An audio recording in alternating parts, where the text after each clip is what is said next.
জানো তো, আমরা এমন একটা দেশে বাস করি যেখানে ভিটামিন ডি সমস্যা হওয়ার কথা নয়, কিন্তু আপনি যদি সমীক্ষায় একটু দেখেন বুঝতে পারবেন আস্তে আস্তে করে ভিটামিন ডি ডেফিসিয়েন্সিটা কতটা পরিমাণ বাড়তে চলেছে।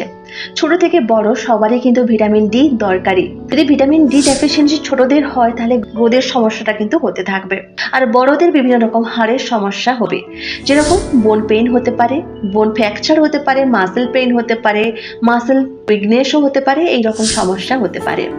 এই সমস্যাটা সবারই, বিশেষ করে মেয়েদের সমস্যাটা কিন্তু বেশি। হাড়জনিত বিভিন্ন সমস্যাগুলো মেয়েরা বেশি ভুগতে থাকে। ভিটামিন ডি সাফিসিয়েন্ট খুবই দরকার শরীরের জন্য। 80% ভিটামিন ডি পাওয়া যায় সানলাইট থেকে। এই সানলাইট থেকে ভিটামিন ডি প্রোডাকশনটা হয়। বাইরে বেরোয় না, যারা রুমের ভেতর কাজ করে বা কাজই এমন বাইরে বেরোনোর সময়ই পান না, তাদের ক্ষেত্রে এই সমস্যাটা কিন্তু আস্তে আস্তে করে বাড়তে চলেছে।